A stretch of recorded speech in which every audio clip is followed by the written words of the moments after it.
दोस्तों, अगर आप हमारे चैनल पर नए हैं तो हमारे चैनल को करिए सब्सक्राइब। साथ ही दिए गए बेल आइकन पर भी क्लिक कीजिए ताकि आने वाली वीडियो की नोटिफिकेशन आपको जल्दी से जल्दी मिलती रहे। नमस्कार दोस्तों, स्वागत है आप सबका हमारी इस एजुकेशन क्लास में जिसका नाम है टेक्निकल फादर और मैं हूं आपके साथ दीपक चौहान। तो अपने लेक्चर की शुरुआत करने से पहले एक ज़रूरी सूचना मैं आप लोगों को दे देता हूं। ये जो टेक्निकल फादर चैनल है उसमें कुछ टेक्निकल इशू चल रहे हैं जिसकी वजह से वीडियो अपलोड नहीं हो पा रही है, जल्दी वीडियो कंटिन्यू नहीं बन पा रहा है शेड्यूल। तो उसके लिए हमने एक नया इनिशिएट किया है जिसके लिए हमने एक नया चैनल बनाया है प्लास्टिक प्रोसेसिंग के नाम से। और इस चैनल पर प्लास्टिक से जुड़ी हुई जो भी वीडियो है वो इस चैनल पे नेक्स्ट टाइम आपको मिला करेंगे। तो सबसे पहले अगर वीडियो उस पे जो है पीएलसी की वीडियो चलने जा रही है और मॉल ट्रायल वगैरह जो जो डिमांड आपने वीडियो की हुई है, लेक्चर की हुई है, वो सारी वीडियो इस चैनल पर आगे से अपलोड की जाया करेगी। तो अगर आपको उसकी वीडियो की नोटिफिकेशन आपको मिल जाए तो इसे चैनल पर जाइए और इसे सब्सक्राइब करिए और जो बेल आइकन है उसे भी आप जो है क्लिक कर दीजिए ताकि जो भी वीडियो आपको आएगी, जो भी अपलोड होगी, वो जल्दी से जल्दी आप लोगों को मिल जाएगी।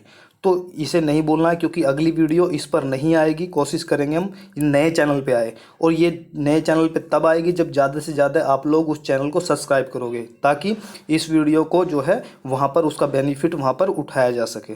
तो आइए शुरुआत करते हैं अपने लेक्चर की।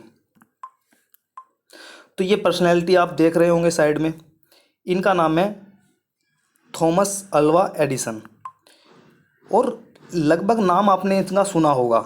तो ये कौन थे? एक वैज्ञानिक थे जिन्होंने एक बहुत महत्वपूर्ण खोज की थी, सर्च की थी, एक आविष्कार किया था। और वो आविष्कार इन्होंने क्या किया था उसके बारे में आपको नीचे कमेंट बॉक्स में लिखकर बताना है। नेट पे सर्च कीजिए कि थॉमस अल्वा एडिसन थे, उन्होंने किस प्रकार की खोज या किस प्रकार का आविष्कार उन्होंने लोगों ने किया था, उन्होंने किया था। तो ये आप कमेंट बॉक्स में आंसर दें। तो आज एक अच्छी कोट के साथ हम शुरुआत करते थे, लेकिन आज एक कोट नहीं है, एक छोटी सी स्टोरी है इनके ऊपर ही। तो आई होप कि आपको पसंद आएगी। जब ये बचपन में थे तो कहा जाता है कि ये जो है बहुत नालायक या मंदबुद्धि टाइप के एक बच्चे थे जिन्हें एक स्कूल में एडमिशन, इनकी माताजी थे, पिताजी इनके नहीं थे, लेकिन इनकी जो माताजी थी उन्होंने इनका एडमिशन वहाँ पर उस कॉलेज जो था, उस स्कूल था, वहाँ पर करा दिया गया। कराने के बाद ये निरंतर स्कूल जाते रहे। जाने पर एक दिन क्या हुआ, इनके हाथ में ये घर आए, कॉलेज था, कॉलेज से घर आए, घर आकर इनके हाथ में एक चिट्ठी थी और वो चिट्ठी इन्होंने अपनी माताजी को लाकर दे दी। ये पढ़ना नहीं जानते थे उस समय तक। तो जब इनकी माताजी ने वो चिट्ठी ली और पढ़ा तो उनकी माता भावुक हो गई, लेकिन उन्होंने अपनी कमजोरी को अपने बेटे के सामने जाहिर नहीं होने दिया। तो उस जो चिट्ठी थी, वो जो पत्र था, उसमें लिखा हुआ था कि आपका जो ये बेटा है ये बहुत नालायक है, मंदबुद्धि है, कमज़ोर माइंड का है और हमारा जो स्कूल है वो आगे इसे और सहन नहीं कर सकता है। इसलिए हम जो है आपके लड़के का जो नाम है वो कॉलेज से कट कर रहे हैं, हटा रहे हैं, अपने कॉलेज से इसे निकाल रहे हैं। जब बच्चे ने पूछा अपनी माँ से कि माता इसमें क्या लिखा हुआ है, तो उनकी माता ने कहा कि बेटा इसमें लिखा हुआ है कि जो ये हमारा स्कूल है, ये स्कूल से चिट्ठी है, उन्होंने कहा है कि हमारा जो स्कूल है वो इतना अच्छा नहीं है, आपका जो बेटा है वो बहुत ज़्यादा इंटेलिजेंट है और उसके लेवल के उसे पढ़ाने के लिए हमारे पास टीचर्स नहीं हैं, इसलिए हम आपके बच्चे को ज़्यादा नहीं पढ़ा सकते हैं और आप अपने बच्चे को घर पर ही पढ़ाएं। तो उनकी माता ने उनसे झूठ बोला और झूठ बोलने के बाद उसे घर पर ही शिक्षा दी। उसके कुछ दिन बाद में उनकी माता जी एक्सपायर हो गई। एक्सपायर होने के बाद में ये बहुत बड़े वैज्ञानिक बन गए। वैज्ञानिक जब बन गए, शहर में चले गए, इन्होंने आविष्कार किया, काफ़ी पढ़ाई की। वो सारी चीज़ें करने के बाद में एक दिन ये अपने जो प्रेतक गांव था इनका, वहाँ पर घर पे थे, घर पर आए जहाँ पर ये रहा करते थे। और उस दिन ये अपने घर की सफाई कर रहे थे। सफाई करते करते जो चिट्ठी बचपन में स्कूल ने इन्हें दी थी और उनकी माता ने उसे पढ़कर इन्हें सुनाया था, वही चिट्ठी इनके हाथ लग गई। और उस चिट्ठी को जब इन्होंने पढ़ा तो कहा जाता है कि ये घंटों तक रोते रहे, क्योंकि सच्चाई जो उसकी उनकी माताजी ने बताई थी वो कुछ और थी और चिट्ठी में जो लिखा हुआ था वो कुछ और था। चिट्ठी में ये लिखा हुआ था कि आपका जो बच्चा है वो बहुत मंदबुद्धि है और हमारा स्कूल इसे और सहन नहीं कर सकता, इसलिए हम अपने बच्चे को जो है निकाल रहे हैं। और तब इनके माइंड में विचार आया कि मेरी सकारात्मक सोच की माँ ने मुझ मंदबुद्धि को आज एक वैज्ञानिक बना दिया। तो कहने का मतलब इसका यही है कि कोई भी इंसान मंदबुद्धि या कमज़ोर नहीं होता। भगवान ने सबको जो माइंड दिया है वो इक्वल दिया है, लेकिन ज़रूरत होती है, वो मैटर करता है कि आप अपने माइंड का जो यूज है वो किस प्रकार करते हैं। कुछ बहुत ज़्यादा यूज करते हैं तो वो इंटेलिजेंट हो जाते हैं, कुछ कम करते हैं तो वो कुछ कम बुद्धि वाले होते हैं। लेकिन ऐसा नहीं है कि भगवान ने किसी भी तरह का भेदभाव किया है। अगर ऐसा भेदभाव किया होता तो ये वैज्ञानिक जो ये साइंटिस्ट हैं इनका एग्जाम्पल आज हमारे सामने ना होता। तो आइए अब चलते हैं अपने लेक्चर की तरफ। आज हम जो लेक्चर स्टार्ट करने जा रहे हैं वो शॉर्ट साइज जो इंजेक्शन मोल्डिंग मशीन है या जो भी पार्ट प्लास्टिक के होते हैं उनमें जो शॉर्ट साइज आता है उसका क्या मतलब है, उसे कैसे क्यों आता है और कैसे सही किया जा सकता है, वो सारी चीज़ें हम डिटेल में डिस्कस करने वाले हैं। काफ़ी दिनों से आपकी मांग आ रही थी कि जो डिफेक्ट है उन्हें आप पढ़ाएं, लेकिन जो डिफेक्ट है वो दो तरीके से हम लोगों को पढ़ाने हैं, वो आपकी मर्जी है कि आपको कैसा पढ़ना है। एक तो सीधा फॉर्मेलिटी पूरी करनी है कि ये डिफेक्ट होता है, इससे सही कर सकते हैं, ये ऐसे है वैसे है। और एक होता है डिटेल में जानकारी। अगर आपको डिटेल में जानकारी चाहिए तो अगले डिफेक्ट की जो वीडियो आएगी हम उसमें डिटेल में जानकारी देंगे। और अगर आपको बिल्कुल सिंपल वे में थोड़ी जानकारी चाहिए तो हम वो भी आपको दे सकते हैं। तो कमेंट बॉक्स में नीचे लिख कर बताएं कि आपको जानकारी डिटेल में चाहिए या फिर अपना ऊपर ऊपर से ही ऐसे ही पढ़ना है। तो आप देख सकते हो प्लास्टिक का पार्ट है और इसमें शॉर्ट पार्ट आ रहा है। ये इधर देख सकते हो, ये गियर है, इधर देख सकते हो, इधर देख सकते हो। तो अगर आपकी मशीन है उसमें जो भी प्रोडक्ट बन रहा है उसमें शॉर्ट पीस आ रहा है तो वो क्यों आ रहा है वो आज हम देखने वाले हैं। शॉर्ट इसे बोलते हैं शॉर्ट जो मोल्डिंग है उसका शॉर्ट बनना। तो अब होता क्या है इसमें हम क्या देखते हैं, अगर हमारा किसी भी पार्ट में शॉर्ट पीस आ गया है तो हम शॉर्ट पीस में हमारे सामने तीन चीज़ें आती हैं। नंबर एक, हो सकता है कि वो मोल्ड की प्रॉब्लम की वजह से आया हो सकता है कि वो मशीन की प्रॉब्लम की वजह से आता हो सकता है कि वो मटेरियल की प्रॉब्लम की वजह से आया हो। लेकिन जब तक हमें एग्जैक्ट प्रॉब्लम का पता नहीं होगा तो हम कम समय में उसका सोल्यूशन नहीं कर सकते। कैसे? अगर वो मोल्ड की प्रॉब्लम की वजह से एक शॉर्ट पीस आ रहा है और हम मशीन में कोशिश कर रहे हैं उसे सही करने की, तो क्या सही होगा? बिल्कुल भी नहीं होगा। अगर वो मटेरियल की वजह से आ रहा है, हम मोल्ड में कोशिश कर रहे हैं उसे सही करने की, तो क्या वो होगा सही? बिल्कुल भी नहीं होगा, क्योंकि उसका तो सिचुएशन ही अलग है, आने का प्रॉब्लम ही अलग है, कारण ही अलग है, तो उसकी वजह से वो सही नहीं होगा। तो सबसे पहले हमें ये पता होना चाहिए कि जो शॉर्ट पीस आ रहा है वो किसकी प्रॉब्लम की वजह से आ रहा है, ताकि हम उसे कम समय में जल्दी से जल्दी ठीक कर सकें और जो हमारी मशीन है वो ब्रेक डाउन में ना जाए और हमारे जो पीस हैं वो ज़्यादा ख़राब ना हो। सॉरी। तो हम देखते हैं, हम इन्हें डिवाइड करते हैं तीन पार्टों में। कोई भी डिफेक्ट अगर मशीन के अंदर आता है, कोई भी डिफेक्ट, हमारा पीस जो बनता है, हमारा जो पार्ट बनता है उसके अंदर कोई भी डिफेक्ट अगर आता है तो वो इन तीन के कारण ही आएगा। इन तीन में से ही कोई ना कोई प्रॉब्लम हुई होगी। एक चौथी प्रॉब्लम और होती है, वो होती है प्रोसेसिंग की, प्रोसेस की। तो जापान वाले क्या बोलते हैं, जो जापानीज़ हैं उनकी धारणा जो है, उनकी जो सोच है, वो बोलते हैं कि 99% जो प्रॉब्लम मशीन के अंदर आती है, पार्ट में अगर कोई भी प्रॉब्लम आती है तो वो इन तीनों की वजह से आती है। कितनी? 99% जो प्रॉब्लम आएगी वो इन तीनों की वजह से आएगी, और 1% जो प्रॉब्लम आएगी वो प्रोसेस की वजह से आएगी, जिसे प्रोसेस पैरामीटर बोलते हैं, उसकी वजह से सिर्फ 1%। यानी कि अगर आपकी मशीन में कोई भी दिक्कत आती है तो सबसे पहले आप इन पर वर्क करेंगे, उसके बाद ही पीएलसी में कोई भी चीज़ चेंज करेंगे, क्योंकि वो प्रॉब्लम क्या आती है, वो प्रॉब्लम इनकी वजह से आती है, ना कि पीएलसी की वजह से आती है। तो आपको ये ध्यान रखना है, अगर आप एक अच्छे इंजीनियर और एक अच्छे सुपरवाइजर बनना चाहते हो तो इन चीज़ों का आपको ध्यान रखना है, क्योंकि जो चीज़ें शुरू होती हैं वो बेसिक से शुरू होती हैं और आप हाई पर पहुंच जाते हो। जापान वाला क्या करेंगे, जापान वाले को प्रॉब्लम आ रही है, शॉर्ट पीस आ रहा है, तो वो क्या करेंगे, मशीन को चेक करेंगे, मशीन को ब्रेक डाउन में डाल देंगे, रोक देंगे उसे, और उस मशीन में इन चीज़ों को चेक करेंगे। लेकिन भारत में क्या करते हैं, भारत में क्या करते हैं, इंजेक्शन प्रेशर बढ़ा दो और चलती रहने दो मशीन को, तो उसमें क्या होगा, मशीन को ज़्यादा फोर्स लगाना पड़ेगा और जो मशीन की एज है वो कम हो जाएगी, कुछ ना कुछ डैमेज होने का खतरा हो सकता है। तो इसलिए ये आपको सोच जो है ये फॉर्मूला अपना कर चलना है, ना कि ये वाला। चलते हैं मोल्ड। तो अगर मोल्ड में प्रॉब्लम आ रही है, पार्ट क्या बन रहा है, शॉर्ट बन रहा है, तो मोल्ड में क्या क्या प्रॉब्लम हो सकती है जिसकी वजह से शॉर्ट पीस बनता है। नंबर एक, मोल्ड का जो गेट है वो अगर ब्लॉक है तो मटेरियल प्रॉपर इम्प्रेशन में जो मोल्ड की कैविटी है उसमें मटेरियल नहीं पहुंच पाएगा, जिसकी वजह से क्या बन जाएगा, हमारा शॉर्ट पीस बन जाएगा। नंबर 2, मोल्ड टेम्परेचर का कम होना।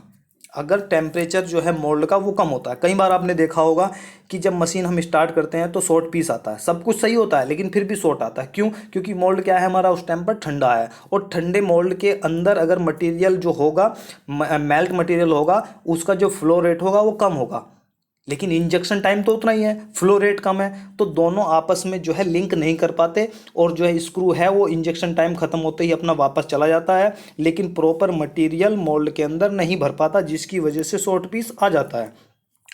इसके कारण मटेरियल जो मोल्ड है, मोल्ड को गर्म होने में थोड़ा समय लगेगा, इसलिए 4-5 पीस बोला भी जाता है कि मशीन को जब स्टार्ट करो तो 5 शॉट कम से कम आपको अलग निकाल देने हैं। उन 5 शॉट में कोई ना कोई प्रॉब्लम स्टार्टिंग में रही होगी ज़रूर, इसलिए मोल्ड अगर का टेम्परेचर अगर सही नहीं है, कम है, तो उसे अब क्या करना है, उसकी वजह से शॉर्ट पीस आ सकता है। ये मोल्ड की 2 प्रॉब्लम हम देख चुके।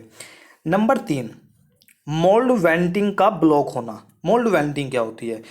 अगर हम बात करें, एक रूम है, ये कोई रूम है, अगर इस रूम के अंदर कोई भी व्यक्ति एंट्री करेगा तो जितना व्यक्ति का क्या है डेंसिटी है, उसका जो घनत्व है, उतनी ही एयर बाहर जाएगी तभी उसकी एंट्री होगी, क्योंकि हर जगह क्या है, एयर का हर जगह एयर है, हवा है, तो जब तक उतनी एयर बाहर नहीं जाएगी तो जो व्यक्ति है, आदमी है, उसकी एंट्री नहीं होगी। वैसे ही मोल्ड जो होता है, मोल्ड की जो कैविटी होती है, मोल्ड की कैविटी में भी एयर भरी होती है। जैसे ही एयर बाहर निकलेगी, मटेरियल इधर से एंट्री करेगा, इधर से एयर निकलनी शुरू हो जाएगी, और एयर निकलती रहेगी, इधर से मटेरियल आता रहेगा। तो प्रॉपर पीस हमारा तभी बनेगा जब मोल्ड के अंदर उपस्थित एयर जो है वो प्रॉपर बाहर निकल जाएगी। और जिस रास्ते से एयर को, मोल्ड के अंदर से जिस रास्ते से एयर को बाहर निकालने के जो छिद्र बनाए जाते हैं, होल बनाए जाते हैं, उन्हें बोलते हैं वेंटिंग। अब देखो, अगर वेंटिंग प्रॉपर ब्लॉक है, वेंटिंग प्रॉपर काम नहीं कर रही है, वेंटिंग ब्लॉक हो गई, तो एयर क्या होगी, बाहर नहीं निकलेगी मोल्ड की कैविटी से, और जब बाहर नहीं निकलेगी तो मटेरियल वहाँ पर पहुँच नहीं पाएगा और पूरा पीस बन नहीं पाएगा। अगर पूरा पीस नहीं बन पाएगा तो उसे ही हम क्या बोलते हैं, शॉर्ट बोलते हैं। नेक्स्ट है फीड सिस्टम का नॉट प्रॉपर होना, यानी कि फीड सिस्टम है वो अगर प्रॉपर वर्क नहीं कर पा रहा है तो जब भी प्रॉब्लम क्या आ सकती है, हमारी शॉर्ट पीस की प्रॉब्लम आ सकती है। फीड सिस्टम क्या होता है? फीड सिस्टम में 3 चीज़ें आती हैं, स्क्रू, रनर और गेट। ये 3 चीज़ें फीड सिस्टम के अंदर काम करती हैं। जैसे अगर स्क्रू के अंदर से मटेरियल होकर जाएगा, तो स्क्रू अगर ब्लॉक होगा कहीं ना कहीं से, तो मटेरियल मोल्ड के अंदर पहुंच ही नहीं पाएगा, तो शॉर्ट पीस बन जाएगा। रनर जो मटेरियल को ले जाने का काम ही यहाँ से कर रहा है, मटेरियल के अंदर, मोल्ड के अंदर, कैविटी के अंदर, अगर ये ब्लॉक हो जाएगा या किसी भी वजह से कोई प्रॉब्लम क्रिएट हो जाएगी तो मटेरियल यहाँ तक पहुँच नहीं पाएगा। जब मटेरियल यहाँ तक नहीं पहुँचेगा तो पार्ट हमारा क्या बन जाएगा, शॉर्ट पीस हमारा आ जाएगा। अगर गेट ब्लॉक होगा, जो गेट होगा, अगर ये गेट ब्लॉक हो जाएगा तब भी क्या बन जाएगा, शॉर्ट पीस बन जाएगा। तो अगर फीड सिस्टम अगर फीड सिस्टम प्रॉपर वर्क नहीं कर पा रहा है तो उसकी वजह से भी हमारा शॉर्ट पीस आने का जो प्रॉब्लम है वो बन सकती है। इसके बाद आता है मैनीफोल्ड प्लेट। जो मैनीफोल्ड प्लेट ये हॉट रनर में पाई जाती है, याद रखना, हॉट रनर जो मोल्ड होते हैं जिनमें HRTC लगी होती है, ये प्लेट उनमें पाई जाती है, उन मोल्डों में पाई जाती है। और इस प्लेट के अंदर हीटर लगे होते हैं, नोजल लगा होता है, टारपीडो लगा होता है, गेट भी होता है। तो अगर उसके अंदर जो हीटर लगे हुए हैं, अगर वो हीटर प्रॉपर वर्क नहीं कर पा रहे हैं तो जो नोजल होगा, जो टारपीडो होगा, वो ब्लॉक हो जाएगा, मटीरियल वहाँ पर जम जाएगा, ठंडा हो जाएगा, और जो पीस है हमारा, जो हम भर रहे हैं, पार्ट बना रहे हैं, वो शॉर्ट आ जाएगा। तो इसका भी हमें ध्यान रखना है। ये तो हमने देख ली मोल्ड की प्रॉब्लम। अब देखते हैं कि मशीन की प्रॉब्लम की वजह से क्या क्या प्रॉब्लम आ सकती हैं। नोजल अगर मशीन का ब्लॉक है तो भी शॉर्ट पीस आएगा। NRV अगर प्रॉपर वर्क नहीं कर रही है, NRV की फुल फॉर्म नीचे कमेंट बॉक्स में लिख कर बताओ कि NRV की फुल फॉर्म क्या होती है। तो NRV जो वाल्व होती है, अगर वो प्रॉपर काम नहीं कर पा रही है तो भी हमारा जो प्रोडक्ट है वो शॉर्ट बनेगा। इसके बाद मशीन का जो शॉर्ट कैपेसिटी है बहुत ज़्यादा इंपॉर्टेंट है, और ये मोल्ड के ट्रायल में भी बहुत ज़्यादा इंपॉर्टेंट और बहुत महत्वपूर्ण रोल जो निभाती है, एक्ट जो करती है, वो शॉर्ट कैपेसिटी। शॉर्ट कैपेसिटी क्या होती है? किसी भी मशीन, कोई भी मशीन है, वो मैक्सिमम जितने ग्राम का प्रोडक्ट बना सकती है वही उसकी शॉर्ट कैपेसिटी होती है। दोबारा सुन लो, कोई भी मशीन मैक्सिमम जितने ग्राम का प्रोडक्ट बना सकती है वही उस मशीन की शॉर्ट कैपेसिटी होती है। अब शॉर्ट कैसे बनेगा इसकी वजह से, अगर हमारी मशीन की शॉर्ट कैपेसिटी 100 ग्राम पार्ट बनाने की है और हम उसमें जो बना रहे हैं वो 120 ग्राम का बना रहे हैं, तो 20 ग्राम मटेरियल कहाँ से आएगा, और जब 20 ग्राम मटेरियल कम रह जाएगा पार्ट में तो पार्ट क्या बन जाएगा, शॉर्ट पीस बन जाएगा। इसलिए शॉर्ट कैपेसिटी भी हमारी सही होनी चाहिए, यानी कि शॉर्ट कैपेसिटी मशीन की मोल्ड की शॉर्ट कैपेसिटी से ज़्यादा होनी चाहिए, जब भी हमारा पार्ट प्रॉपर फिल होगा और शॉर्ट पार्ट नहीं आएगा। नेक्स्ट देखते हैं क्लैंपिंग फोर्स। अगर ये प्रॉपर मशीन जो है क्लैंपिंग फोर्स क्रिएट नहीं कर पा रही है मोल्ड के अंदर, मोल्ड के ऊपर, तो भी हमारा क्या होगा, शॉर्ट पीस बन जाएगा। और जब क्लैंपिंग फोर्स कम होता है तो दो प्रॉब्लम आती है, शॉर्ट नहीं फ्लैश भी आ जाता है। ठीक है, इस चीज़ का ध्यान रखना, जब क्लैंपिंग फोर्स कम होगा, क्योंकि एक जगह से शॉर्ट आएगा लेकिन वो मटेरियल कहीं दूसरी जगह से निकल जाएगा, तो एक तरफ फ्लैश आ गया, दूसरी तरफ शॉर्ट आ गया, तो ये दोनों जो सिचुएशन है इसमें बन जाते हैं क्लैंपिंग फोर्स की वजह से।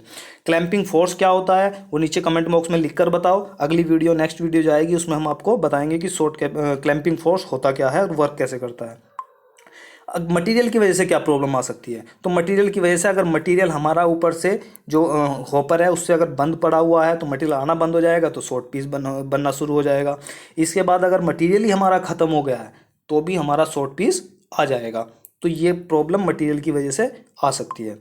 अब आती है प्रोसेस। इस प्रोसेस की हम बात कर रहे थे कि सबसे पहले अगर मशीन में कोई भी प्रॉब्लम है तो 99% किसकी प्रॉब्लम होगी, मोल्ड की, मशीन की और मटेरियल की, लेकिन एंड में 1% जो प्रॉब्लम होती है वो प्रोसेस की होती है। और क्यों होती है, अगर हमने 215, 20, 25, 50 जो भी है हमने जो इंजेक्शन प्रेशर है वो सेट कर दिया, तो हमने चेंज थोड़ी किया है, तो उसकी वजह से तो कोई प्रॉब्लम आने की मतलब ही नहीं है। तो इसलिए हम कहा जाता है कि जो प्रोसेस होता है उसकी जो प्रॉब्लम होती है वो बहुत कम होती है 1% होती है। इसमें देखते हैं तो प्रोसेस की वजह से और क्या क्या हो सकता है। शॉर्ट वेट, ठीक है, अगर मोल्ड के अंदर शॉर्ट वेट कम है तो भी क्या आएगी, शॉर्ट बन जाएगा। अब नीचे कमेंट बॉक्स में लिख के बताना है कि शॉर्ट वेट होता क्या है और इसमें किस किस का वजन किया जाता है शॉर्ट वेट को नापने के लिए। अगला नेक्स्ट आता है तुम्हारा शॉर्ट साइज। शॉर्ट साइज का मतलब क्या होता है, एक बार में वन शॉट में जितना मटेरियल मोल्ड के अंदर इंजेक्ट किया जाता है वो क्या हो गया तुम्हारा, शॉर्ट वेट हो गया। चलो मैंने ही बता दिया। और जितना साइज, मान लिया स्क्रू रिफिलिंग के दौरान स्क्रू जितना पीछे जाएगा, रिफिलिंग के दौरान जितना बैकवर्ड जाएगा और जहाँ पे जाके वो रुक जाएगा, मान लिया वो 30 पे जाकर रुक गया, 30 पोजीशन पे जाकर 30 mm पे रुक गया वो जाकर, तो इसमें से किसे घटा देंगे हम, सक बैक को घटा देंगे। मानना 30 पर जाकर वो रुका, सक बैक हमने 5 दिया हुआ है, तो 30 में से 5 घटा देंगे तो हम क्या आ जाएगा, माइनस करेंगे तो 25 आ जाएगा। और 25 का मतलब हमारा क्या है, शॉर्ट साइज 25 हमने रखा हुआ है। इंजेक्शन प्रेशर, इंजेक्शन प्रेशर अगर कम होगा तो भी क्या होगा, शॉर्ट पीस बन जाएगा। इसके बाद आता है प्रोसेसिंग टेम्परेचर। अगर हमारे बैरल का जो टेम्परेचर है अगर वो कम है तो मटेरियल क्या होगा, प्रॉपर मिक्स नहीं होगा, प्रॉपर मेल्ट नहीं होगा, और जब मेल्ट नहीं होगा तो फ्लो करने में क्या हो जाएगा, वो प्रॉब्लम क्रिएट करेगा, क्योंकि विस्कोसिटी बढ़ेगी, और जैसे ही विस्कोसिटी बढ़ेगी तो क्या होगा, फ्लो रेट कम हो जाएगा, और जब फ्लो रेट कम हो जाएगा तो क्या होगा, मटेरियल मोल्ड के अंदर प्रॉपर वर्क नहीं कर पाएगा, फ्लो नहीं कर पाएगा और हमारा शॉर्ट पीस आ जाएगा। इसके बाद आता है इंजेक्शन स्पीड लो। अगर इंजेक्शन की स्पीड लो है तो इससे क्या होता है कि जो इंजेक्शन टाइम हमने दिया हुआ है वो एक दूसरे से मैच नहीं कर पाते, इंजेक्शन टाइम और इंजेक्शन स्पीड दोनों में एक दूसरे से मैच नहीं कर पाते, जिसकी वजह से शॉर्ट पीस हमारा बन जाता है। तो इंजेक्शन स्पीड की वजह से भी शॉर्ट पीस आ जाता है। ट्रांसफ़र पोजीशन, इसे ट्रांसफ़र पोजीशन भी बोलते हैं, इसे वीपी भी बोलते हैं, इसे स्विच ओवर पोजीशन, 3 नामों से इसे बुलाया जाता है। आपकी कंपनी में इसे क्या बोला जाता है, आपकी मशीन में कमेंट बॉक्स में लिख कर बताओ कि जो ट्रांसफ़र पोजीशन होती है उसे आपके यहाँ क्या बोला जाता है। ठीक है, तो ट्रांसफ़र पोजीशन अगर ज़्यादा होगी, ध्यान से सुनना है, ट्रांसफ़र पोजीशन अगर ज़्यादा होगी तो शॉर्ट आएगा, और ट्रांसफ़र पोजीशन कम होगी तो फ्लैश आएगा। ये दोनों एक दूसरे के क्या होती हैं, बिल्कुल अपोजिट होते हैं। ठीक है, और जो शॉर्ट साइज होता है वो ट्रांसफ़र पोजीशन के अपोजिट होता है। अगर शॉर्ट साइज बढ़ेगा तो ट्रांसफ़र पोजीशन सेम है तो फ्लैश आएगा, और शॉर्ट साइज कम होगा, ट्रांसफ़र पोजीशन सेम है तो शॉर्ट आएगा। अगर ट्रांसफ़र पोजीशन कम होगी तो फ्लैश आएगा, और ट्रांसफ़र पोजीशन ज़्यादा होगी तो शॉर्ट आ जाएगा। इसके बाद आता है क्लैंपिंग फोर्स, वही क्योंकि ये मशीन में भी होता है और ये हम प्रोसेस में भी सेट करते हैं। तो अगर प्रोसेस में हमने सेट किया हो तो क्लैंपिंग फोर्स को भी हम क्या कर लेंगे, चेक कर लेंगे। तो इन सब की वजह से ही हमारी मशीन में शॉर्ट आता है। और ये सिर्फ हमने एक ही डिफेक्ट आज पढ़ा है और इसे इतना बड़ा वास्ट एरिया है एक ही डिफेक्ट का। अगर आप चाहते हो कि ऐसे ही आपको मतलब एक अच्छी तरीके से डिस्कस करके पूरा व्याख्यान करके अच्छे से बताया जाए तो आप जो है नीचे कमेंट बॉक्स में लिखिए, वरना तो 4-5 चीज़ें हैं उन्हें ही मैं जो है आपको ये बता दूंगा, ये बता दूंगा, ये बता दूंगा, काम खत्म हो जाएगा कम ही समय में। लेकिन अगर आपको डिटेल में पढ़ना है तो उसके लिए आपको समय भी लगाना पड़ेगा और अच्छे से समझना भी होगा और कमेंट बॉक्स में आंसर भी देने होंगे। तो इन्हें सही करने के लिए हमें क्या करना पड़ेगा, मोल्ड का गेट अगर ब्लॉक है तो उसे चेक कर लेना है। मोल्ड का टेम्परेचर है तो एमटीसी का टेम्परेचर बढ़ा लेना है। मोल्ड वेंटिंग अगर प्रॉपर नहीं है तो डिगेसिंग अगर सही से नहीं हो पा रही है, तो डिगेसिंग जो है सही से नहीं हो पा रही है तो वहाँ पर जो है उसे साफ़ कर लेना है। फीड सिस्टम अगर नॉट प्रॉपर का काम कर रहा है तो उसे क्या कर लेना है, आपको उसे भी साफ़ कर लेना है। जो मैनीफोल्ड प्लेट है, मैनीफोल्ड प्लेट है उसे हीटर को चेक कर लेंगे। एचआरटीसी के अंदर जो डिस्प्ले होती है उस पर टेम्परेचर जो है इसका शो होता है। नेक्स्ट नोजल ब्लॉक है, इसे चेक करेंगे। एनआरवी को चेक कर लेंगे। मशीन की शॉर्ट कैपेसिटी है वो कितनी है उसे चेक कर लेंगे। क्लैंपिंग फोर्स है, अगर क्लैंपिंग फोर्स की प्रॉब्लम आ रही है तो क्लैंपिंग फोर्स बढ़ा लेंगे या फिर लॉकिंग ले लेंगे दोबारा, तो वो एडजस्ट हो जाएगा। मोल्ड के जो कोर और कैविटी की प्लेटें हैं उन्हें साफ कर लेंगे, क्योंकि कई बार उनकी वजह से भी ये क्लैंपिंग फोर्स मशीन छोड़ जाती है। और कई बार गर्म मशीन अगर मोल्ड ज़्यादा गर्म हो जाता है तो भी प्रॉब्लम इस क्रिएट हो जाती है। मटेरियल अगर है कम है तो उसे चेक कर लेंगे, मटेरियल ख़त्म तो नहीं हो गया, मटेरियल का हॉपर से बंद तो नहीं है, वो सारी चीज़ें चेक कर लेंगे हम लोग। इसके बाद प्रोसेस है, शॉर्ट वेट अगर लो है तो इसे बढ़ा लेंगे। शॉर्ट साइज अगर कम है तो इसे बढ़ा लेंगे, शॉर्ट साइज बढ़ा लेंगे तो सही हो जाएगा। इंजेक्शन प्रेशर को बढ़ा लेंगे। प्रोसेस टेम्परेचर है तो बैरल का जो टेम्परेचर है उसे इंक्रीज़ कर लेंगे। इंजेक्शन स्पीड को बढ़ा लेंगे। ट्रांसफ़र पोजीशन है उसे कम कर देंगे। ट्रांसफर पोजीशन याद रखना, उसे कम करेंगे, अगर शॉर्ट आ रहा है तो कम करेंगे। क्लैंपिंग फोर्स को बढ़ा देंगे। तो ये सारी चीज़ें हम डिस्कस कर चुके हैं कि किसकी वजह से प्रॉब्लम आती है और क्यों आती है और हम इसे सही कैसे करेंगे। अगर आपको ये वीडियो सही समझ में आई है तो ठीक है, अगर नहीं समझ में आई तो एक बार इसे रिपीट करके देखें, क्योंकि इसमें बहुत सारी छोटी छोटी चीज़ें बताई गई हैं जो आपको शायद ना पता होंगी, और उन्हें आप अगर अच्छे से सीखना चाहते हैं तो उन्हें बार बार देखने पर आपको बुक में भी पढ़ना पड़ेगा और वीडियो भी देखनी पड़ेगी, ताकि वो अच्छी तरीके से तुम्हें समझ में आ जाए। तो आज के लिए इतना ही। नेक्स्ट वीडियो जो मिलेगी आपको वो इस चैनल पर मिलने वाली है, इसलिए इसे जाकर जल्दी से जल्दी सब्सक्राइब करें चैनल को, बेल आइकन दबाएं, ताकि अगली वीडियो आपको अच्छी तरीके से मिल सके वहाँ पर और आपकी जो पढ़ाई है वो कंटिन्यू बनी रहे।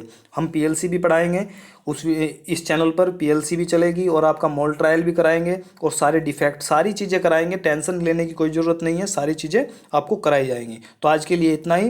वीडियो को लाइक करें, चैनल को सब्सक्राइब करें और ज़्यादा से ज़्यादा शेयर करें, ताकि और बच्चों को भी फ़ायदा इससे हो जाए। जय हिंद, जय भारत।